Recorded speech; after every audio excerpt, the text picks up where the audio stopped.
Warning, incoming game over. Warning, incoming game over.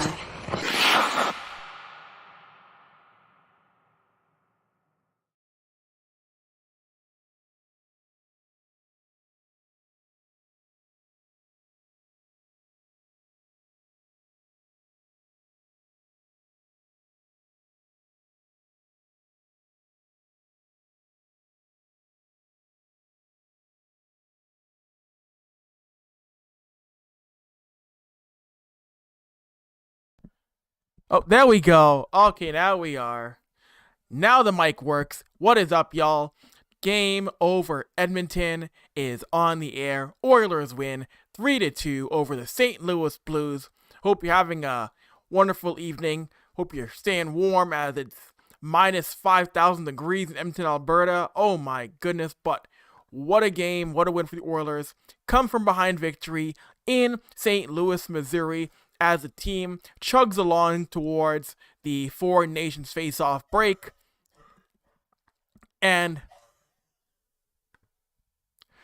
that was a game in which the Oilers, once again, yes, it was nice to get the win, but this team, once again, dominated the shot clock, but probably could have won by more. And I'll give credit to Stuart Skinner, made some big saves in this game.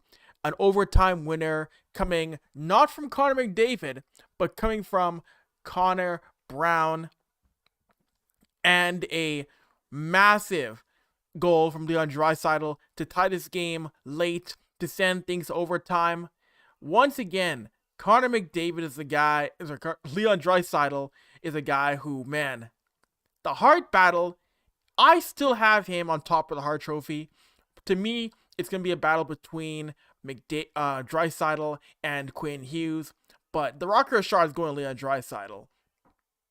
The rate that he still finds ways to get to a spot, deliver, and score is, magnifique once again.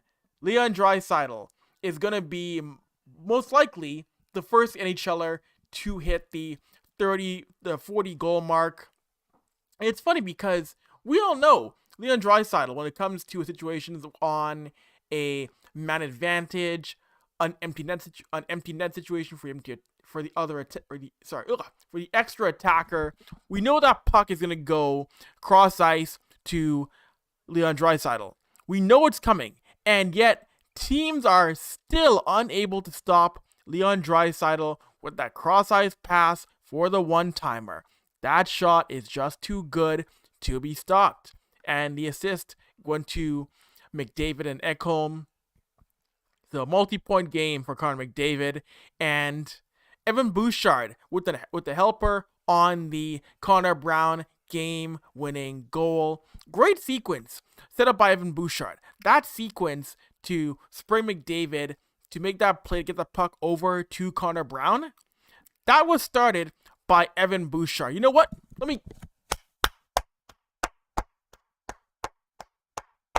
Again, you gotta clap. You gotta clap for Evan Bouchard. Great sequence from him. I said it before. I said it on Hyperdrive Hockey. That is not a guy you deal.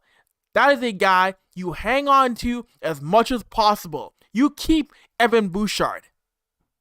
Great play. Great sequence. And Connor Brown, showing the people, listen, I'm back. Don't doubt me ever again. And you know what you should never doubt?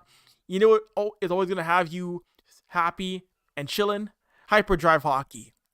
Shift into Hyperdrive and get ready to have some fun with your news source for all the biggest stories in hockey, bringing a unique style of broadcasting and commentary with a Quebecois flavor. Hyperdrive Hockey combines top-tier hockey analysis, big stories, pop culture, and a fun atmosphere that will drive debate, make you think, and more. Join Max Van Hoot, Daphne Malbouf, and Kevin Lame every Monday and Thursday for your fill of the hockey world. Watch on YouTube, on the Game Over Network channel, and subscribe to the podcast. Yes, they're on a podcast on Apple, Spotify, or Amazon. And make sure you head to our website, thegameovernetwork.com, for for so much more. Make sure you tap in. I said earlier how, yes, overall, that first period for this game, in which Edmonton did find a way to strike first, but man, this is a team in which they love, and they've done it for the past couple of games here, they love to be up in the shot chart, but not pull away, or fighting to come from behind in a game. After the first period, Edmonton led the shots 13-3. They were all over St. Louis early in this one. McDavid got the scoring opened up with a wrister, and the helpers on the power play came from Bouchard and Draisaitl in the second period. That opened the scoring up. Jordan Kyrou tied it. Colton Parenko gave the goal to give St. Louis the lead in the third before Draisaitl tied things up. And that was a game in which Edmonton in certain parts didn't look ready. They came out of the locker room in the third, early in the third at least, looking a bit flat, which was not a good thing. And defensively, I know I praised Evan Bouchard, but Jeff Skinner, he also made some solid plays in his own end of the ice. And we talk about Jeff Skinner as someone who is more known for his offensive play. Great sequence from Jeff Skinner in this game, breaking up St. Louis chances, stepping up in a major way. You need to see more of that from Jeff Skinner. He is someone who I think we all want to see get promoted to a top 6 role on this Oilers roster, and it may have to be where he's more active in his own end of the ice. It's been clear for a minute that Kris Knoblauch likes guys who play 200-foot hockey, and you gotta admit that hasn't always been Jeff's game in NHL. But if Jeff can develop that more and more and be that guy who battles in 200 feet, because he's a talented player. So if he can do that, I mean, that'd be great to see, because we all know Jeff should definitely be a top 6 player in this roster. I mean,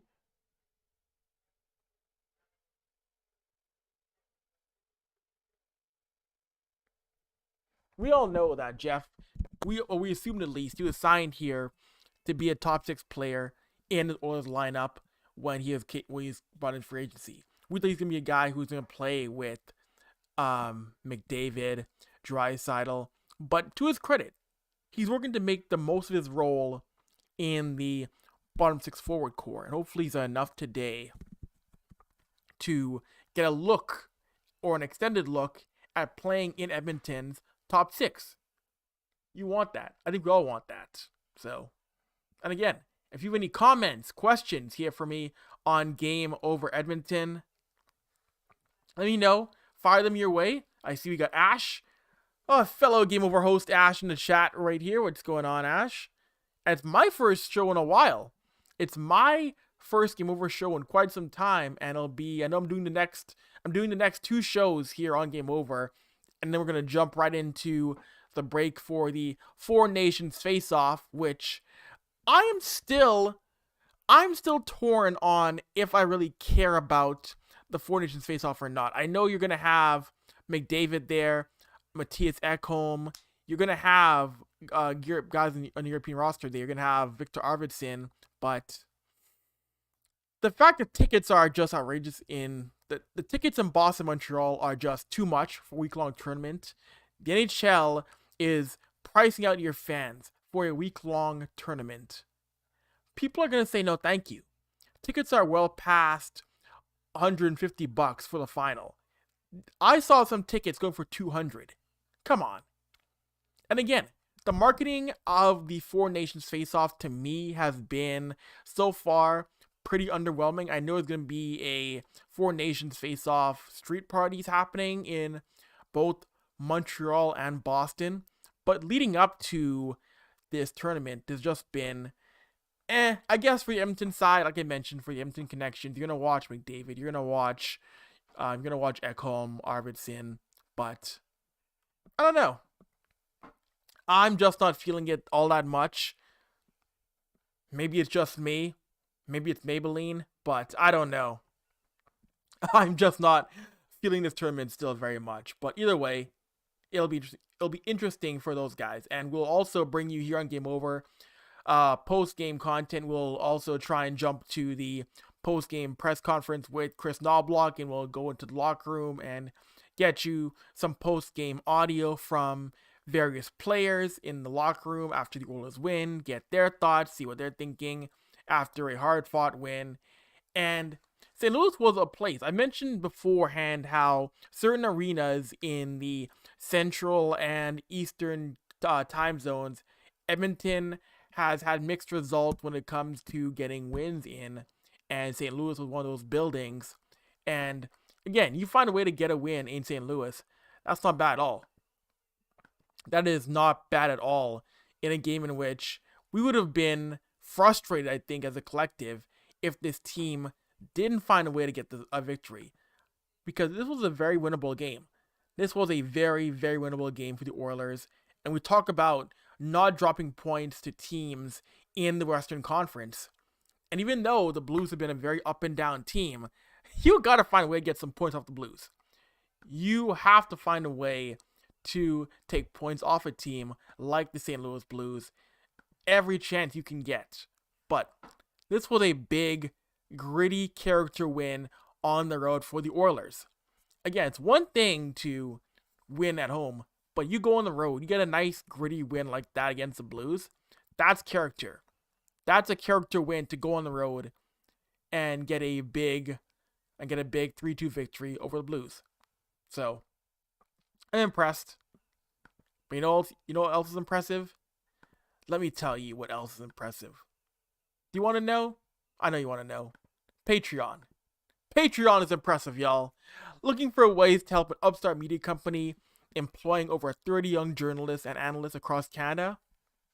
If you got a few bucks to spare, kicking around, let us know and head to our Patreon page at patreon.com/the Game Over Network.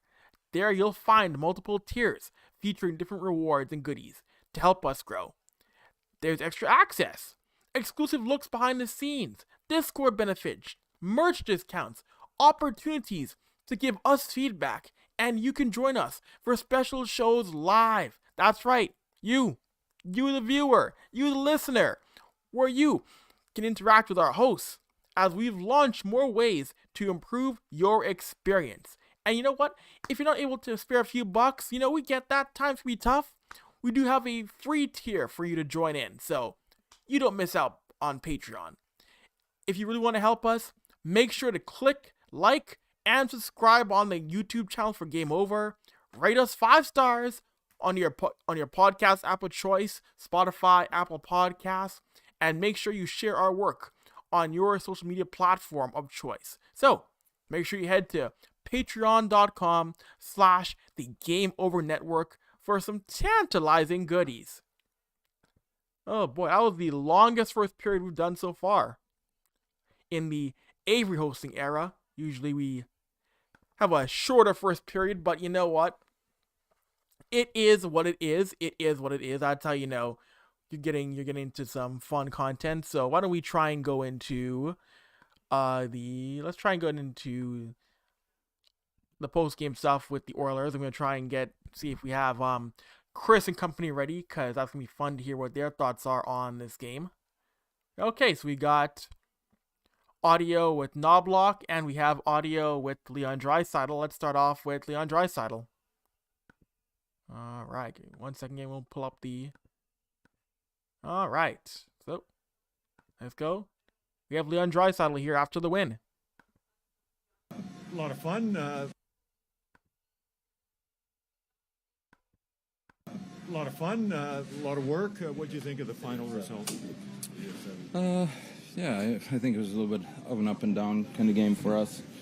Thought we were all right in the first, pretty good actually, and then not good in the second, and gave up a couple in the third. So, but fun way to get 2 points, which is all that matters. One of the things that's changed over the last little while is goalies being pulled earlier, maybe 2.5, 3 minutes in. Have you noticed that? How much of an advantage is that late to know that you have some time as opposed to sometimes in the past 45 seconds? Well, it's a little bit situational, right? Sometimes you have possession, sometimes you don't, so you can't pull them if you don't have possession. So we were in their zone and pulled the goalie, and fortunately it worked out. Gene actually just told Connor Brown that that's his first ever overtime goal. What can you say about the effort that he gave tonight? Yeah, he was good. Brownie always plays well for us. He's a great player, and it's nice for guys like that to get rewarded in big moments. What can you say about the relentlessness of this team, especially displayed tonight?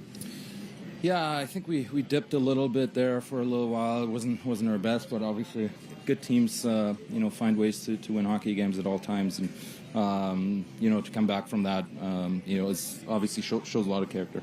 Have you become just, I guess, like human nature or second nature to kind of go into that area where you scored the tying goal from, whether it's a power play or you have an advantage, with the net empty late in the game? Yeah, I mean, obviously I've had a little bit of success over there, and we got some great passers on our unit, so they seem to know exactly when to slide it over, and obviously fantastic pass by Dable. All right, there's Leon Draisaitl with a lot of praise for Connor Brown, who got his first goal in 22 games. So Connor Brown was stoked to get that off his back there. Bit of a slump for Brown. So let's head to Kris Knoblauch's presser. Pizza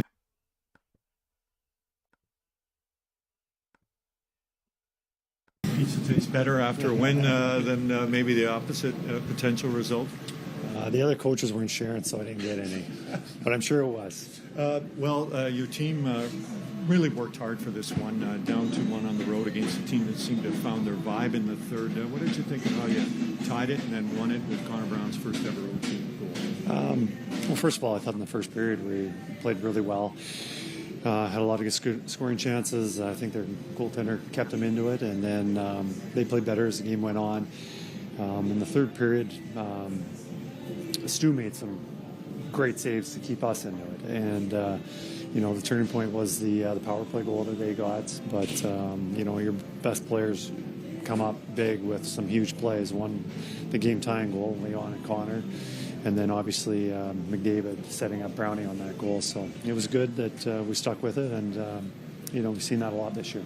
That late tying goal, is that part natural and part planned, somewhere in between when it comes to your advantage? That kind of goal was that's natural. I'd like the coaches to take credit for drawing that one up, but that's just them playing hockey and reading on what's available, and that's elite play. Obviously the pass from McDavid, and then Leon, he had numerous one-timing shots from that area tonight, and one was bound to go in. All right. Oilers head coach Kris Knoblauch after the victory. We'll try to get a shot back. Yeah, there we go. So a happy bunch, and I mentioned again the effort of Connor Brown getting his first goal in 22 games, and I saw the comment posted by play-by-play man Jack Michaels. That was bold. You gotta admit, that was a little bit bold for Kris Knoblauch to send Connor Brown out in overtime. Had hit a bit of a skid, hadn't scored since mid-December, gets trusted with overtime minutes. And, I don't think St. Louis expected. I don't think the Blues expected them to roll Brown in overtime. Connor Brown isn't an overtime player in this roster. I mean, we heard it right there. That was his first overtime goal in the NHL. And Connor Brown's been in the league for quite some time. He's not a rookie. He's not new to this business. So that was great to see. And if this team can get more guys like that they can trust in the extra session, I think that's a great sign going forward for the rest of the regular season. If a guy like Connor Brown can make himself effective in the extra session, you're not only relying on, in the forward core in the 5 minutes, guys like McDavid, Hyman, Draisaitl. You can actually rotate through more forwards in the extra 5 minutes, because at times you do see those guys getting burnt out when you do get to the overtime session. And I mean, don't get me wrong, McDavid and Draisaitl are very effective at overtime, as well as guys like Evan Bouchard and Darnell Nurse and Matthias Ekholm. But you got to throw some more options out there when it comes to overtime. And I get it. I get that entirely. So a fun way to end the game.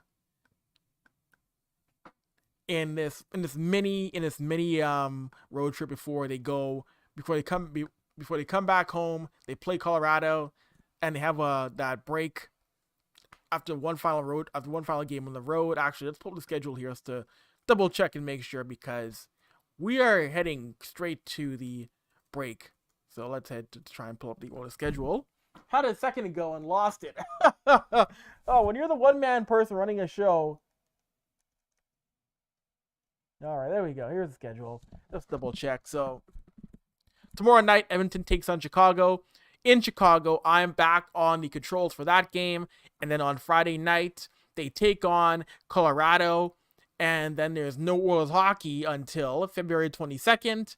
They're playing the Flyers at 11 a.m. Mountain Time. And actually, that game against Colorado, remember, that's the last Oilers game of February, period, in Edmonton. They have no more games at home after the February 7th game until March 4th against Anaheim. So they have a long layoff for not playing in Edmonton until early March. So yeah, this is they get a long break from the home crowd after playing against the Avalanche at home. So it'll be a great opportunity for the guys on this roster to rest up, handle any nicks, any bumps, get through things. So it'll be a fun time for these guys to just recover and get prepared for the final 25 or so games before you head into a playoff series, which is most likely going to be another matchup in which you're squaring off against the Los Angeles Kings in the first round. That's probably what it's going to be again. We all know that. But in the meantime, make sure you tap into Game Over Network's social media channels. If you're enjoying the show, and I'm sure you are, because hey, you're still watching or listening, you probably want more of this. Make sure you hit like on this video. Click subscribe on our channel, and make sure you check the notification bell so you're alerted when we go live. If you're tapping into the podcast, please give us a 5-star rating or give a positive review. And if you really like us, make sure you follow us on your favorite platforms on social media. You can find Game Over on Blue Sky at thegameovernetwork.com, on TikTok and Twitter at Game Over NHL, on Instagram, Threads, LinkedIn at Game Over Network. And if you want to follow me, yours truly, follow me on Twitter at Avry, AVRY, and on Instagram at Avry Sports. And you can find us all on thegameovernetwork.com, where you can sign up for our upcoming newsletter. So that newsletter will keep you posted on what's happening on the network, what we're planning, what we got cooking up. So you want to stay tuned. You want to tap in. We got some more stuff for you on the way. Third period time. We start to wrap up this show of Game Over Edmonton. Fun to come back in and tap in and chop it up with y'all. And I'm looking at the NHL standings right now. I'm looking at where this team is. And you know what? I look at this roster right now. And this is a team that is staying steady right now, especially in the division, in which we all know the Edmonton Oilers have had their issues when it comes to winning a division. Right now, they are sitting on top, 70 points, 2 points ahead of the Golden Knights, and the Kings are 10 points back of them. Flames, 59 points. It's a dogfight between the Flames and the Canucks in the Pacific Division. But right now, this is a very steady hockey club. And that divisional battle, yes, that divisional battle is not the most important thing, but it's not done yet. But it is fun to see Edmonton maintaining a pace in which they're holding on to that lead on the top of the division. They're 6-3-1 in their past 10 games. And again, it would be very fun to see them win the division. They have not won the division since 1986-87. Again, it's been almost 40 dang years since they've won any division. We've gone over this before on this podcast. They haven't won since the mid-80s. I was not alive yet. I was invisible. I was not even a thought yet. But with this win, Edmonton also is the second highest scoring team in their division. Only Vegas has scored more goals than the Oilers. Edmonton knows how to score in this division. That's a great sign. Not many other teams can put the puck in besides them. And only a handful of teams have even crossed the threshold of more than 170 goals scored. It's funny because you look at the standings and the Avalanche have scored more than them, but they are fourth in the Central Division. That division is so dang goofy right now. It really is. And you might still find a way to have an Edmonton-Colorado matchup eventually, if Colorado can hang on and get into either a wildcard spot or get into a top 3 spot in the Central, because we mentioned the dogfight in the Pacific Division. The Central is one as well, too. That Central between the Stars, the Wild, and the Avalanche, that is tight. I mean, Winnipeg's winning that. Winnipeg's winning that division, no problem, no questions asked. They're at 79 points. They've won 7 straight. They are 8-2 in their past 10. If anybody in the Western Conference scares me right now when it comes to a matchup, like really puts a bit of fear into me, it's Winnipeg. Connor Hellebuck is still a dangerous netminder. We saw Hellebuck steal that series for Winnipeg back in 2021 in that Jets sweep of the Oilers. Connor Hellebuck shut down anybody wearing blue, orange, and white. He is still a phenomenal goaltender. So there might be some concern on my part if Edmonton does get Winnipeg, say, in a conference final. So we got to see. We do have to see. But you know what doesn't scare me? You know what comforts me always? Do you want to know? You want to know. It's Game Over merchandise. That never scares the people. It's always there for you. It's always here to keep you warm. Because, hey, the winters here are brutal. You know what? You're going to need a sweater, a toque. What better way to support something you love than by repping it as gear on yourself? Game Over's apparel line has dropped with 3 unique designs.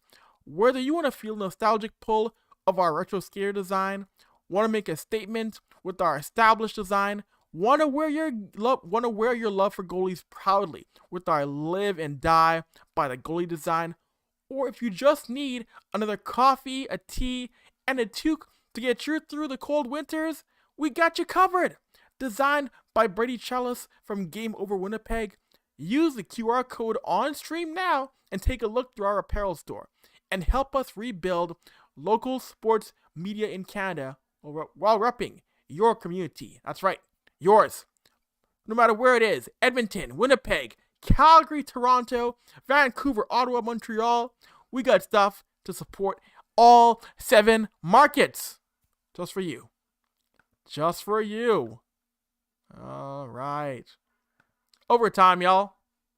So, let's tap into some of the questions, comments. So, mainly they came from Ash. So, let's get to some of the comments here from Ash on YouTube.